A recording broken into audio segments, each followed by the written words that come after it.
ആകാശവാണി.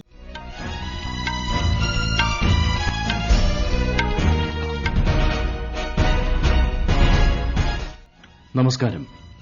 വാർത്തകൾ വായിക്കുന്നത് തുളസിദാസ് പരമേശ്വരൻ. പ്രധാന വാർത്തകൾ. പ്രധാനമന്ത്രി നരേന്ദ്രമോദി ഇന്ന് ഉസ്ബെക്കിസ്ഥാൻ പ്രസിഡന്റുമായി വെർച്വൽ ഉച്ചകോടി നടത്തും. കേരളത്തിൽ തദ്ദേശ തെരഞ്ഞെടുപ്പിന്റെ രണ്ടാം ഘട്ടത്തിൽ 76.38% പോളിംഗ്. രാജ്യത്തെ കോവിഡ് മുക്തി നിരക്ക് 94.74%. മരണനിരക്ക് 1.45%. കേരളത്തിൽ നിലവിൽ ചികിത്സയിലുള്ളത് 59,000-ലധികം കോവിഡ് രോഗികൾ. ഇന്നലെ രോഗം സ്ഥിരീകരിച്ചത് 4,470 പേർക്ക്. ഐഎസ്എല്ലിൽ ഈസ്റ്റ് ബംഗാൾ ജംഷഡ്പൂർ മത്സരം സമനിലയിൽ. ഇന്ന് ATK മോഹൻ ബഗാൻ ഹൈദരാബാദിനെ നേരിടും. വാർത്തകൾ വിശദമായി. പ്രധാനമന്ത്രി നരേന്ദ്രമോദിയും ഉസ്ബെക്കിസ്ഥാൻ പ്രസിഡന്റ് ഷൌക്കത്ത് മിർസിയോയേയും തമ്മിലുള്ള വെർച്വൽ ഉച്ചകോടി ഇന്ന് നടക്കും. ഒരു മധ്യേഷ്യൻ രാജ്യവുമായി ആദ്യമായി സംഘടിപ്പിക്കുന്ന വെർച്വൽ ഉഭയകക്ഷി ചർച്ചയിൽ കോവിഡാനന്തര ലോകത്തിലെ ഇന്ത്യ ഉസ്ബെക്കിസ്ഥാൻ സഹകരണം മെച്ചപ്പെടുത്തുക മുഖ്യ വിഷയമാകും. ഉച്ചകോടിയിൽ ഇരു രാജ്യവും തമ്മിൽ നിരവധി കരാറുകളും ധാരണാപത്രങ്ങളും സംബന്ധിച്ച് തീരുമാനമുണ്ടാകും എന്നാണ് സൂചന. അന്താരാഷ്ട്ര ഭാരതി ഉത്സവത്തെ പ്രധാനമന്ത്രി നരേന്ദ്രമോദി ഇന്ന് വൈകുന്നേരം വീഡിയോ കോൺഫറൻസിംഗിലൂടെ അഭിസംബോധന ചെയ്യും. മഹാകവി സുബ്രഹ്മണ്യ ഭാരതിയുടെ 138ാം ജന്മവാർഷികത്തോടനുബന്ധിച്ച് വനവിൽ സാംസ്കാരിക കേന്ദ്രമാണ് പരിപാടി സംഘടിപ്പിക്കുന്നത്. രാജ്യത്ത് കഴിഞ്ഞ 24 മണിക്കൂറിനിടെ 38,000-ഓളം കോവിഡ് രോഗികൾ സുഖം പ്രാപിച്ചതോടെ രോഗമുക്തി നിരക്ക് 94.74%-ലെത്തി. ആകെ രോഗമുക്തരുടെ എണ്ണം 92,53,000 കടന്നു. 37,000-ലധികം പേർ നിലവിൽ ചികിത്സയിലുണ്ട്. 1.45%-മാണ് രാജ്യത്തെ കോവിഡ് മരണനിരക്ക്. ഫലപ്രദമായ ആസൂത്രണവും തന്ത്രപരമായ നടത്തിപ്പുമാണ് കോവിഡ് കേസുകൾ ആഗോള ശരാശരിയേക്കാൾ കുറഞ്ഞ തോതിൽ നിലനിർത്താൻ ഇന്ത്യയെ പ്രാപ്തമാക്കിയതെന്ന് കേന്ദ്ര ആരോഗ്യമന്ത്രി ഹർഷവർദ്ധൻ. രാജ്യത്തെ മരണനിരക്ക് ആഗോള ശരാശരിയായ 2.29%-ൽ താഴെയാണെന്നും അദ്ദേഹം പറഞ്ഞു. ദക്ഷിണേഷ്യയിലെ കോവിഡ് വാക്സിനേഷൻ സംബന്ധിച്ച മന്ത്രിതല യോഗത്തിൽ വീഡിയോ കോൺഫറൻസിംഗിലൂടെ സംസാരിക്കുകയായിരുന്നു കേന്ദ്രമന്ത്രി. വാക്സിൻ വിതരണ വൈദഗ്ധ്യം, ഇന്ത്യയുടെ ഉൽപാദന സംഭരണ ശേഷി, വാക്സിനേഷൻ കാര്യക്ഷമമാക്കുന്നതിന് പരിചയസമ്പന്നരായ ഉദ്യോഗസ്ഥരുടെ സാന്നിധ്യം എന്നിവയും കേന്ദ്ര ആരോഗ്യമന്ത്രി യോഗത്തിൽ വിശദീകരിച്ചു. കേരളത്തിൽ നിലവിൽ ചികിത്സയിലുള്ള കോവിഡ് രോഗികളുടെ എണ്ണം 59,517 ഇന്നലെ 4,470 പേർക്ക് കൂടി കോവിഡ് സ്ഥിരീകരിക്കുകയും 4,847 പേർ രോഗമുക്തി നേടുകയും ചെയ്തു. ഏറ്റവും കൂടുതൽ പേരിൽ രോഗം കണ്ടെത്തിയത് മലപ്പുറം, കോഴിക്കോട് ജില്ലകളിലാണ്. 26 കോവിഡ് മരണം ഇന്നലെ സ്ഥിരീകരിച്ചു. ലോകത്തിൽ ഇതുവരെ കോവിഡ് ബാധിച്ച് മരിച്ചത് 16 ലക്ഷത്തോളം പേർ. 5 കോടിയോളം പേർ രോഗമുക്തി നേടി. അമേരിക്ക, ബ്രസീൽ, റഷ്യ, UK തുടങ്ങിയ രാജ്യങ്ങളിൽ കോവിഡ് വ്യാപനം രൂക്ഷമായി തുടരുകയാണ്. കേരളത്തിലെ തദ്ദേശ തെരഞ്ഞെടുപ്പിന്റെ രണ്ടാം ഘട്ട വോട്ടെടുപ്പ് അവസാനിച്ചു. 5 ജില്ലകളിലേക്ക് നടന്ന തെരഞ്ഞെടുപ്പിൽ 76.38% പോളിംഗ് രേഖപ്പെടുത്തി.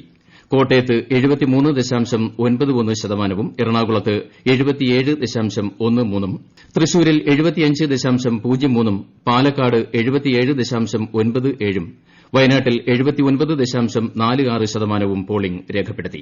കൊച്ചി കോർപ്പറേഷനിൽ 62.01%, തൃശൂർ കോർപ്പറേഷനിൽ 63.77% പോളിംഗ് രേഖപ്പെടുത്തിയതായി സംസ്ഥാന തെരഞ്ഞെടുപ്പ് കമ്മീഷൻ അറിയിച്ചു. ബിജെപി ദേശീയ അധ്യക്ഷൻ JP നദ്ദയുടെ അകമ്പടി വാഹനത്തിന് നേരെയുണ്ടായ ആക്രമണത്തിൽ കേന്ദ്രം പശ്ചിമബംഗാൾ സർക്കാരിനോട് റിപ്പോർട്ട് തേടി.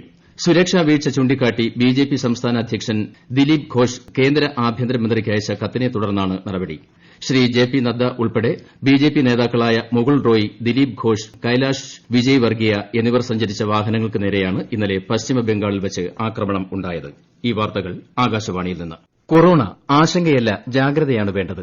കേന്ദ്ര ആരോഗ്യ മന്ത്രാലയം പുറപ്പെടുവിക്കുന്ന നിർദ്ദേശങ്ങൾ. ജനങ്ങൾ കൂട്ടം കൂടുന്നത് ഒഴിവാക്കുക. ഇടയ്ക്കിടെ കൈകൾ സോപ്പും വെള്ളവും ഉപയോഗിച്ചോ സാനിറ്റൈസർ ഉപയോഗിച്ചോ വൃത്തിയാക്കുക. നിർബന്ധമായും മാസ്ക് ധരിക്കുക. പനിയോ ചുമയോ ശ്വാസതടസ്സമോ തുടരുന്ന സാഹചര്യത്തിൽ വൈദ്യസഹായം തേടുക. കൊറോണയെ സംബന്ധിച്ച വിവരങ്ങൾക്ക് ആരോഗ്യ മന്ത്രാലയത്തിന്റെ 1075-ലും ദിശയുടെ 1056-ലും ബന്ധപ്പെടാം. കർഷകരുടെ താൽപര്യങ്ങൾ കണക്കിലെടുത്താണ് കാർഷിക പരിഷ്കാരങ്ങൾ കൊണ്ടുവന്നതെന്ന് കേന്ദ്ര സർക്കാർ. കർഷകരെ മണ്ഡി സംവിധാനത്തിന്റെ ബന്ധനത്തിൽ നിന്ന് മോചിപ്പിക്കാൻ സർക്കാർ ആഗ്രഹിച്ചുവെന്നും അങ്ങനെ കർഷകരുടെ ഉൽപ്പന്നങ്ങൾ എവിടെയും ആർക്കും സ്വയം നിശ്ചയിക്കുന്ന വിലയ്ക്ക് വിൽക്കാമെന്നും കേന്ദ്ര കൃഷിമന്ത്രി നരേന്ദ്രസിംഗ് തോമർ പറഞ്ഞു. ന്യൂഡൽഹിയിൽ വാർത്താസമ്മേളനത്തിൽ സംസാരിക്കുകയായിരുന്നു അദ്ദേഹം. വിശദാംശങ്ങളിലേക്ക്. പുതിയ കാർഷിക നിയമങ്ങളുമായി ബന്ധപ്പെട്ട് എതിർപ്പ് ഉയർന്നുവന്ന വിഷയങ്ങളിൽ തുറന്ന ചർച്ചയ്ക്ക് സർക്കാർ തയ്യാറാണെന്ന് കേന്ദ്ര കൃഷിമന്ത്രി അറിയിച്ചു. ഈ നിയമങ്ങൾ കുറഞ്ഞ താങ്ങുവിലയെയോ കാർഷിക ഉൽപ്പന്ന കച്ചവട സമിതിയെയോ ബാധിക്കില്ലെന്ന് കർഷകരോട് വിശദീകരിക്കാൻ കേന്ദ്രം ശ്രമിച്ചു. എന്നാൽ സർക്കാരിന്റെ നിർദ്ദേശങ്ങൾ കർഷക നേതാക്കൾ തള്ളിക്കളഞ്ഞതായി ശ്രീ നരേന്ദ്രസിംഗ് തോമർ പറഞ്ഞു. ആശങ്കകൾ പരിഹരിക്കുന്നതിനായി കർഷക നേതാക്കളിൽ നിന്നുള്ള നിർദ്ദേശങ്ങൾക്കായി സർക്കാർ കാത്തിരിക്കുകയാണ്. എന്നാൽ കർഷകർ നിയമം പിൻവലിക്കണമെന്ന ആവശ്യത്തിൽ ഉറച്ചു നിൽക്കുകയാണ്. കൃഷി സംസ്ഥാനങ്ങളുടെ വിഷയമായതിനാൽ കാർഷിക നിയമങ്ങൾ അസാധുവാണെന്നും കേന്ദ്രത്തിന് ഈ നിയമങ്ങൾ രൂപപ്പെടുത്താൻ കഴിയില്ലെന്നും ചർച്ചയ്ക്കിടെ പലരും അഭിപ്രായം ഉന്നയിച്ചതായി ശ്രീ തോമർ ചൂണ്ടിക്കാട്ടി. കച്ചവടം സംബന്ധിച്ച് നിയമനിർമ്മാണം നടത്താൻ അവകാശമുണ്ടെന്ന് കേന്ദ്രം വ്യക്തമാക്കിയതായും കുറഞ്ഞ താങ്ങുവില, കാർഷിക ഉൽപ്പന്ന കച്ചവട സമിതി എന്നിവയെ ഇത് ബാധിക്കില്ലെന്നും കേന്ദ്ര കൃഷിമന്ത്രി പറഞ്ഞു. News desk, Akashvani.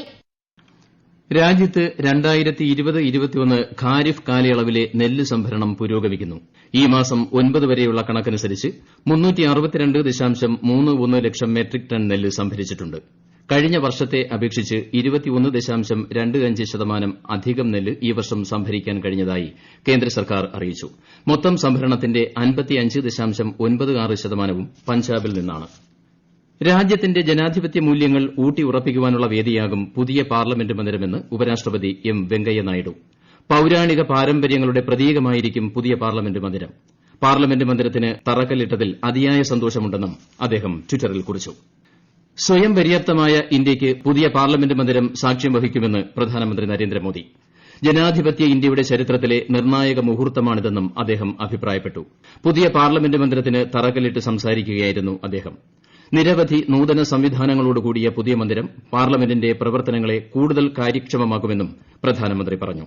പഴയ പാർലമെന്റ് മന്ദിരം പുതുക്കിപ്പണിയാൻ തീർത്തും സാധ്യതകൾ ഇല്ലാത്തതിനാലാണ് പുതിയ മന്ദിരം നിർമ്മിക്കാൻ തീരുമാനിച്ചതെന്ന് ലോക്സഭാ സ്പീക്കർ ഓം ബിർള അറിയിച്ചു. ഭരണഘടനാ ചുമതലകളുടെ വിജയകരമായ നടത്തിപ്പിന് പുതിയ മന്ദിരം സഹായകരമാകുമെന്നും സ്പീക്കർ പറഞ്ഞു. പുതിയ പാർലമെന്റ് മന്ദിരത്തിന് തറക്കല്ലിട്ട ദിനം ഇന്ത്യയുടെ ചരിത്രത്തിലെ സുവർണ്ണ ദിനമെന്ന് കേന്ദ്ര ആഭ്യന്തരമന്ത്രി അമിത് ഷാ ട്വിറ്ററിൽ കുറിച്ചു. പാർലമെന്റ് മന്ദിരം ജനാധിപത്യത്തിലുള്ള ജനങ്ങളുടെ വിശ്വാസത്തെയാണ് പ്രതിനിധാനം ചെയ്യുന്നതെന്ന് അദ്ദേഹം അഭിപ്രായപ്പെട്ടു. ഇത് എല്ലാവരുടെയും സ്വാതന്ത്ര്യത്തെയും മൂല്യത്തെയും അവയ്ക്കായുള്ള പോരാട്ടത്തെയും ഓർമ്മപ്പെടുത്തുമെന്നും അതോടൊപ്പം രാജ്യസേവനത്തിന് പ്രേരിപ്പിക്കുമെന്നും ശ്രീ ഷാ പറഞ്ഞു. രാജ്യത്തെ ദരിദ്രരും നിരാലംബരുമായ ജനവിഭാഗങ്ങളെ ശാക്തീകരിക്കുന്നതിൽ മോദി സർക്കാർ പൂർണ്ണ അർപ്പണബോധത്തോടെയാണ് പ്രവർത്തിക്കുന്നതെന്നും അദ്ദേഹം പറഞ്ഞു. യൂറോപ്യൻ യൂണിയനുമായുള്ള ബ്രിട്ടന്റെ ബ്രെക്സിറ്റ് വ്യാപാര കരാർ നടപ്പാക്കാൻ സാധിച്ചേക്കില്ലെന്ന് സൂചന നൽകി ബ്രിട്ടീഷ് പ്രധാനമന്ത്രി ബോറിസ് ജോൺസൺ. വ്യാപാര കരാർ സംബന്ധിച്ച് ബ്രിട്ടീഷ് പ്രധാനമന്ത്രി European commission president Ursula von der ലെയനുമായി നടത്തിയ ചർച്ചകൾ പരാജയപ്പെട്ടിരുന്നു. ഒരാഴ്ച നീണ്ട ചർച്ചകളിൽ വ്യാപാര നിയമങ്ങൾ, മത്സ്യബന്ധനം തുടങ്ങിയവ സംബന്ധിച്ച് ഒട്ടേറെ അഭിപ്രായ ഭിന്നതകളാണ് ഉയർന്നത്. കരാർ നേടാനുള്ള സമയപരിധി ഈ മാസം 31-ന് അവസാനിക്കാനിരിക്കെ വീണ്ടും ചർച്ച നടത്താനുള്ള ശ്രമവും ബ്രിട്ടൻ തുടരുകയാണ്. ഇസ്രായേലുമായുള്ള ബന്ധം സാധാരണ നിലയിലാക്കാൻ സമ്മതമറിയിച്ച് അറബ് രാഷ്ട്രമായ മൊറോക്കോ. അമേരിക്കയുടെ ഇടപെടലിലൂടെയാണ് ഇത് സാധ്യമായതെന്ന് വൈറ്റ് ഹൌസ് അറിയിച്ചു. മൊറോക്കോ രാജാവ് മുഹമ്മദ് ആറാമനുമായി നടത്തിയ ടെലിഫോൺ സംഭാഷണത്തിന് ശേഷമാണ് US president Donald Trump Israel Morocco യോജിപ്പിനെക്കുറിച്ച് വ്യക്തമാക്കിയത്. അടുത്ത മാസം നടക്കാനിരിക്കുന്ന പ്രവാസി ഭാരതീയ ദിവസ് സമ്മേളനത്തിന്റെ മുന്നോടിയായി വിദേശകാര്യ മന്ത്രാലയം ഇന്ന് ഗൾഫ് സഹകരണ കൌൺസിൽ ഇന്ത്യയുമായി ബന്ധപ്പെട്ട് 2 വെർച്വൽ പാനൽ ചർച്ചകൾ സംഘടിപ്പിക്കും. കേന്ദ്ര വിദേശകാര്യ സഹമന്ത്രി വി മുരളീധരൻ ചർച്ചകളെ അഭിസംബോധന ചെയ്യും. ഐഎസ്എൽ ഫുട്ബോളിൽ ഇന്നലെ നടന്ന മത്സരത്തിൽ ഈസ്റ്റ് ബംഗാൾ ജംഷഡ്പൂർ മത്സരം ഗോൾ രഹിത സമനിലയിൽ കലാശിച്ചു. ഇന്ന് രാത്രി 7:30-ന് നടക്കുന്ന മത്സരത്തിൽ എടികെ മോഹൻ ബഗാൻ ഹൈദരാബാദുമായി ഏറ്റുമുട്ടും. കഴിഞ്ഞ 4 മത്സരങ്ങളിൽ 3-ലും ജയിച്ച് പോയിന്റ് പട്ടികയിൽ 3-ാം സ്ഥാനത്താണ് എടികെ മോഹൻ ബഗാൻ. പ്രധാന വാർത്തകൾ വീണ്ടും. പ്രധാനമന്ത്രി നരേന്ദ്രമോദി ഇന്ന് ഉസ്ബെക്കിസ്ഥാൻ പ്രസിഡന്റുമായി വെർച്വൽ ഉച്ചകോടി നടത്തും. കേരളത്തിൽ തദ്ദേശ തെരഞ്ഞെടുപ്പിന്റെ 2ാം ഘട്ടത്തിൽ 76.38% പോളിംഗ്. രാജ്യത്തെ കോവിഡ് മുക്തി നിരക്ക് 94.74%, മരണനിരക്ക് 1.45%. കേരളത്തിൽ നിലവിൽ ചികിത്സയിലുള്ളത് 59,000-ലധികം കോവിഡ് രോഗികൾ. ഇന്നലെ രോഗം സ്ഥിരീകരിച്ചത് 4,470 പേർക്ക്. ഐഎസ്എല്ലിൽ ഈസ്റ്റ് ബംഗാൾ ജംഷഡ്പൂർ മത്സരം സമനിലയിൽ. ഇന്ന് എടികെ മോഹൻ ബഗാൻ ഹൈദരാബാദിനെ നേരിടും. വാർത്തകൾ കഴിഞ്ഞു. ഞങ്ങളുടെ വാർത്തകളും വാർത്താധിഷ്ഠിത പരിപാടികളും all India radio news Thiruvananthapuram എന്ന യൂട്യൂബ് ചാനലിൽ ലഭ്യമാണ്. കൂടുതൽ വാർത്തകൾക്കായി @all India radio news Thiruvananthapuram എന്ന ഫേസ്ബുക്ക് പേജും @AIR_News_TVM എന്ന ട്വിറ്റർ ഹാൻഡിലും സന്ദർശിക്കുക. അടുത്ത വാർത്താ പ്രക്ഷേപണം 10:15.